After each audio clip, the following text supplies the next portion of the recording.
Perkenalkan, nama saya Yosepian, NIM 19104170042, kelas E daerah, jurusan manajemen, semester 6. Hari ini Sabtu 14 Mei tahun 2022. Mata kuliah marketing, dosen pengampu Bapak Adi Mursalin SEMM CPHMC. Baik, saya akan menjawab soal dari ujian tengah semester pada semester genap tahun 2021-2022. Yang pertama, sebutkan 5 manfaat pemasaran online bagi penjual. Yang pertama, jangkauan pasaran yang luas, menghemat waktu dan biaya, kemudahan memilih target pasar, mudah untuk dipantau, bisnis menjadi lebih mudah dan sederhana. Yang kedua, sebutkan 5 komponen pemasaran online. Yang pertama, CEO spesifik. Yang kedua, sosial media spesialis. Yang ketiga, konten marketing. Yang keempat, digital marketing spesialis. Yang kelima, marketing analis. Yang ketiga, sebutkan jenis-jenis website berdasarkan fungsinya. Yang pertama, blog atau website pribadi. Yang kedua, e-commerce atau toko online. Yang ketiga, website perusahaan. Keempat, blog atau konten marketing. Yang kelima, organisasi atau instansi pemerintah. Yang keenam, media sharing. Yang ketujuh, komunitas online. Yang kedelapan, web berita. Yang keempat, jelaskan pengertian website dinamis. Website dinamis yaitu website yang kontennya selalu diupdate secara berkala. Kebanyakan website bersifat dinamis karena lebih mudah dikelola dibandingkan website statis. Website dinamis menampilkan kontennya dari database yang biasanya hanya bisa diakses oleh webmaster atau developer. Yang kelima, sebutkan langkah-langkah merancang website. Yang pertama, memetakan tujuan pembuatan website. Yang kedua, mendaftarkan domain. Yang ketiga, menentukan web hosting yang tepat. Yang keempat, gunakan platform yang tepat. Dan yang keenam, membuat konten. Yang keenam, silakan buka link dan siapa pembicara dalam video itu. Sebutkan dan jelaskan teori yang dibicarakan oleh pembicara tersebut dalam video tersebut. Setelah menonton video yang dibagikan, pembicara itu Bapak Peri Mulyanto dan Bapak Dika. Teori yang disampaikan, yang pertama, infrastruktur untuk menyimpan website bisa melalui web hosting, VPS atau virtual private server.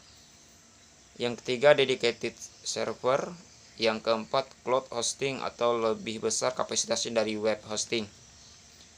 Kemudian yang kedua, cara agar website bisa diakses semua orang. Kemudian yang ketiga, mempermudah search engine untuk mencari dengan teknik. Yang pertama, memberitahu ke orang-orang tentang web kita. Yang kedua, melalui referensi. Yang ketiga, melalui SEO atau Search Engine Optimization. Yang keempat, melalui SMM atau Social Media Marketing.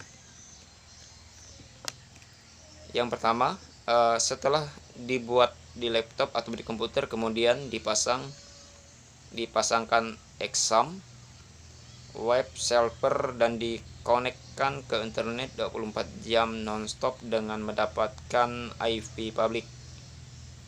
Web hosting adalah menyewa komputer di sebuah di sebuah penyedia layanan di mana komputer tersebut terkoneksi dengan internet selama 24 jam non-stop.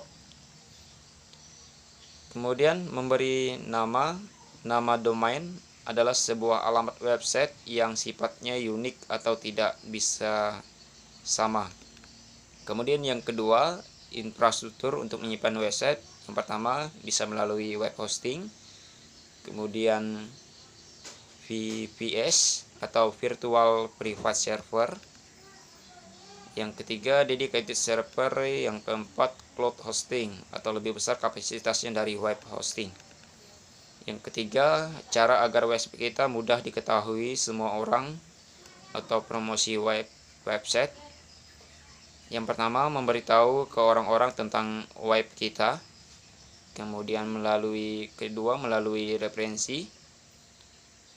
Kemudian yang ketiga, yang lebih domain sekarang ini mempermudah search engine untuk mencari dengan teknik SEO atau Search Engine Optimization. Cara di mana website mudah dan di ranking pertama oleh Google. Yang pertama, melakukan analisa kata kunci, kemudian coding, heading, konten atau artikel, kemudian image atau alt text. Kemudian yang kedua, backlink, yaitu mencantumkan alamat website kita ke alamat orang lain. Kemudian bisa melalui SMM atau social media marketing, yaitu Facebook, Instagram, dan Twitter. Yang keempat, cara agar website kita di peringkat pertama oleh Google. Cara yang pertama itu cara cepat dan cara lambat. Cara cepatnya itu yang disebut dengan black hat atau cara curang. Cara agar website naik dengan singkat atau cepat. Tentu dampaknya akan dipenalti oleh Google karena Google akan melihat backlink yang begitu cepat hanya dalam waktu 2 minggu sudah di peringkat pertama. Kemudian cara lambatnya atau white hat, waktu nominalnya 4-6 bulan. Dan harus mempunyai agenda rutin untuk membuat link dalam sehari. Kemudian ada juga SEO berbayar